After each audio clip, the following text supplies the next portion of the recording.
Have you ever wondered how an API or a data structure is actually implemented?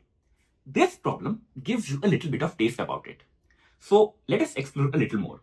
Hello friends, welcome back to my channel. First, I will go over the problem statement and we will understand all of the requirements.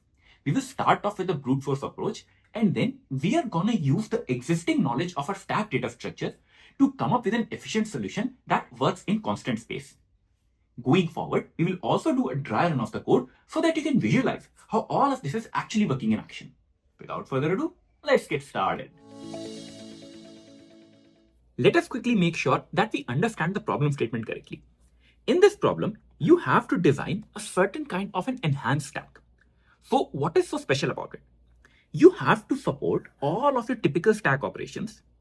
Plus, there is an additional feature that you should be able to get the minimum element. In a typical stack, you would have normal operations like push, pop, and top. You know about them, correct? You want to have one more feature, and that is get minimum.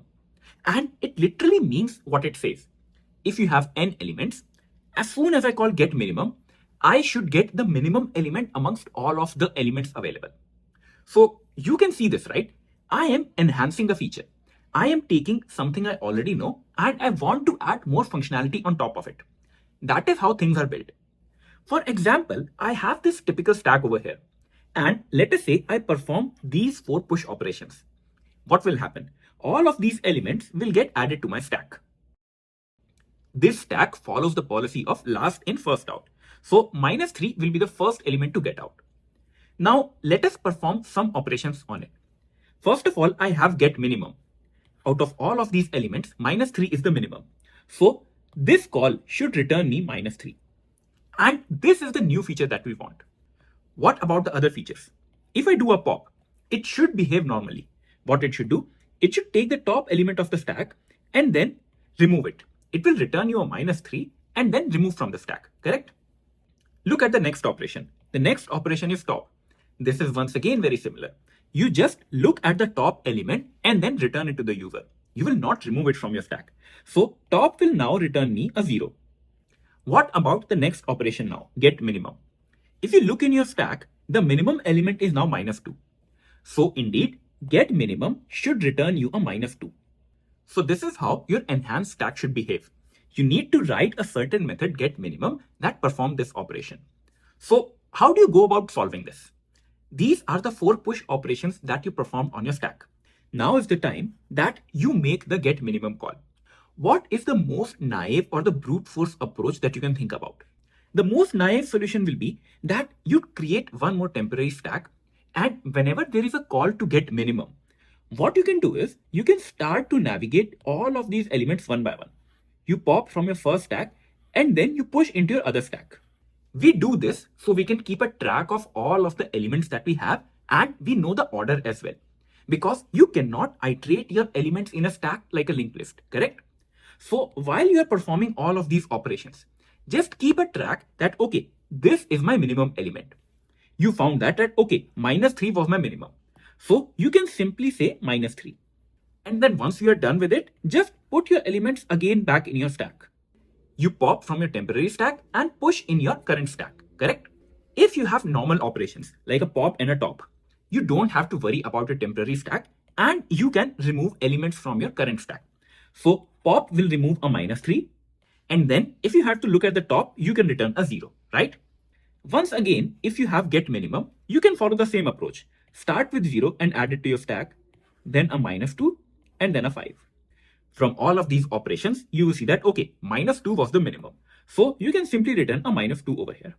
So this is one way how you can implement this feature. But if you think about it, for every get minimum operation, you are iterating through your entire stack. And that is not what is desired. If this problem statement has been asked, they want to do the get minimum feature in a constant time. That means as soon as I ask you, hey, what is the minimum element, you should be able to return me immediately. You shouldn't have to iterate to your entire stack. So try to pause this video right over here and give it a thought. Whenever you're ready, let us move ahead and work towards an efficient solution. Try to think, why did we need our temporary stack? It was just being used whenever I have to find the minimum element. So for an efficient approach, we can try to leverage our stack in such a way that it is storing only the minimum elements.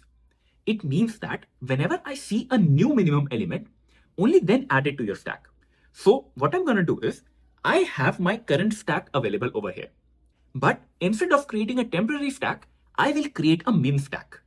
This min stack is going to help us keep track of all of the minimum elements that we have found while doing our push operations.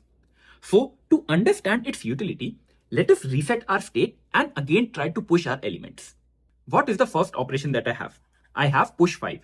So whenever you get a number, first of all, you have to add it to your original stack. And what about the min stack? Currently, I do not have any other number to compare from. So for now, this is my minimum number, right? If I do a get minimum, this is what I have to return. So since the min stack is currently empty, I will just add this number to my min stack. What is the next number now? You have push -2. So first of all, you are gonna push -2 to your original stack. What about the min stack now? Currently, my min stack is saying that out of all of the elements, I know that 5 is the minimum number. But what about -2? -2 is even less than 5. So in that scenario, if you get a number that is lesser than the top of min stack, you will add it to your min stack as well. Therefore, -2 will also get added to your min stack. Just give it a while and you will understand. Look at the next operation now. I have push 0. You know that as soon as you get an element, you have to add it to your current stack. But will you add it to your min stack? No, because my min stack is telling me that out of all of the numbers, -2 is the minimum. What is the new number? That is 0. 0 is greater than -2. You do not need to add it to your min stack. Currently, everything is fine. Think about it. If I ask you, okay, what is the minimum number? You will look in your min stack and you will return a -2. And that is correct because out of all of these numbers, -2 is the minimum. Similarly, let us go ahead and try to push the next number, that is -3. You will add it to your current stack. And will you update your min stack? Yes, because -3 is even less than -2. This is your current scenario. Basically, you can see that at every instant, the min stack is telling me that this particular number, whatever number is at the top, that is the minimum of all of the numbers that I have. Now look at all of these calls. As soon as I do a get minimum, what do I need to do? You do not need to iterate over all of your elements. You just need to check the top element. This is -3, so you can simply return it. How about the next operation? The next operation is pop. You have to be careful here. First of all, you will pop an element from your traditional stack, correct? But now you need to make sure that your min stack is also updated. So you will check if the pop number is same as the top of your minimum stack, then pop from your min stack also. So what will happen? Both of these -3s will go away. So what do you see over here? Once again, the min stack is telling me that out of all the numbers available, -2 is the smallest. And your traditional stack is behaving in the same way as you would expect. Look at the next operation now. It is top. So look at your current stack. And what do you return? You simply return a 0. And that is correct. The next operation is again get minimum. So you will look at your min stack and you are going to return -2 as your get min. So this is how you can keep a track of all of the minimum numbers at every instance. And if you notice, we are not iterating upon all of our elements again and again.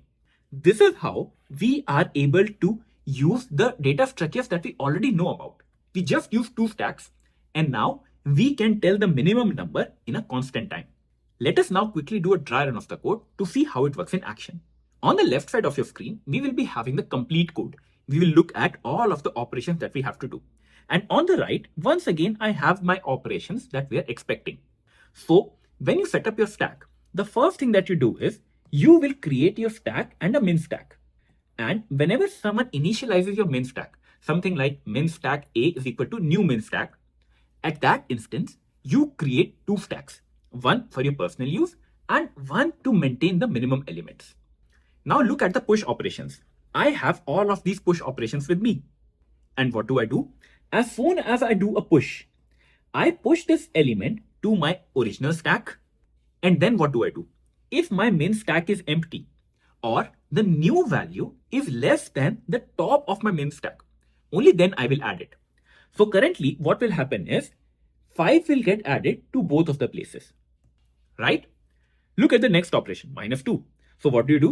First of all, you add it to your stack. Will you add it to your min stack? Yes, because this incoming value is less than the top of your min stack. So -2 gets added over here also.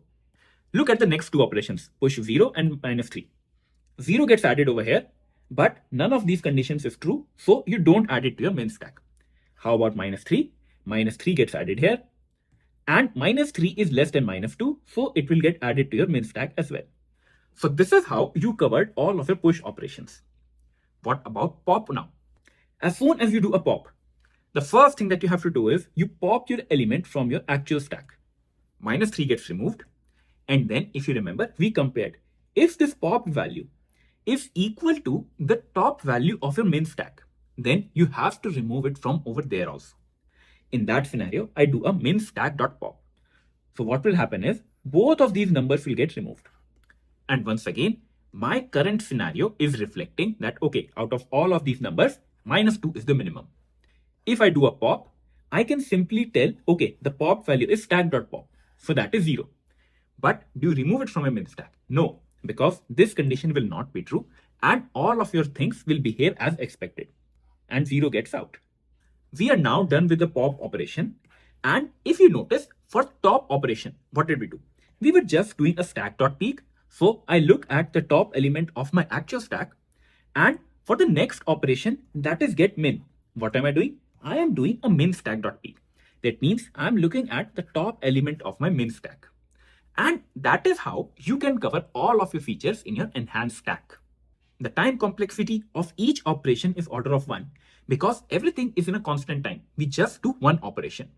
And the space complexity of this particular solution is order of n because you could need an additional storage space of your min stack if every number that you're getting is in descending order.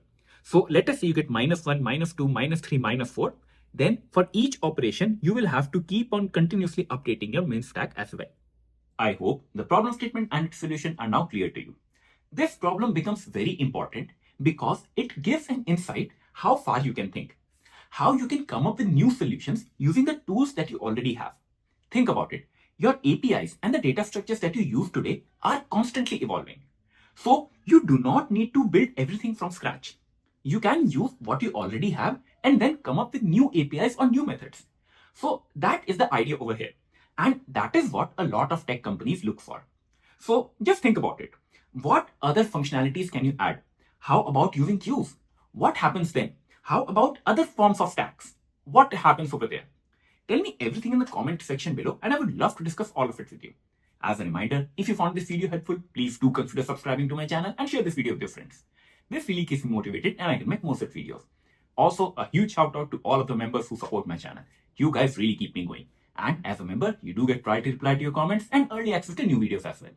Stay tuned for my upcoming video. Until then, see ya.